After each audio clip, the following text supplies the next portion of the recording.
আব্বা সূর্য কি আমাদের সাথে রাগ করেছে? সূর্য রাগ করতে যাবে কেত্তি? শীতকাল তো সূর্যের আমরা পাত্তা দিইনি। হ্যাঁ, আমার তো মনে হচ্ছে ও এখন প্রতিশোধ নিচ্ছে। তাহলে এখন আমরা কি করতে পারি? আব্বা ওর কাছে একটা সরি লিখে সিটি পাঠাই। আর একটা কথা আব্বা, আমাকে তো এসি কিনা টাকা নেই, কিন্তু ফ্রিজ তো আছে। হ্যাঁ আছে তো। তাহলে যদি আমরা ফ্রিজের দরজা খুলে ওর সামনে বড় একটা ফ্যান খাটাই দিই, তাহলে কি পুরো ঘর এসির মতন ঠান্ডা হয়ে যাবে? তুই কি বিজ্ঞানী নাকি পাগলের ডিরেক্টর? ওই কাজ করলি তো আমরা সুজা পরকালে চলে যাবানে।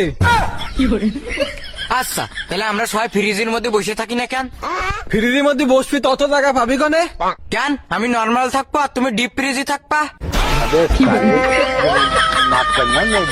আব্বা সূর্যরে বাংলাদেশের ম্যাপ চিনিয়ে এলো খিটা। মনি তুই কি চাস আমি তোর এই টানা রোদের মধ্যে ব্যান্ডা থিয়ে দি? না আব্বা আমি বাদ দিয়েছি, সূর্যর কি গরম লাগে না? লাগে। তাও ফ্যান খাটাই না। আব্বা আমার মাথায় একটা বুদ্ধি আইছে। কি বুদ্ধি? আমি বাড়ি দিয়ে ফ্যানের সাথে বরফ বাঁধিয়ে দেবো, তাহলে কি হবে?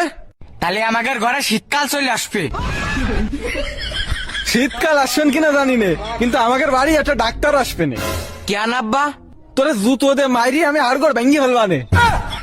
আব্বা তুমি যদি আমার জুতো দিয়ে বলে আর গোড় ভেঙে ফেলা দাও, তাহলে কি আমার শরীরের তাপমাত্রা কমবে না? কমতেও পারে।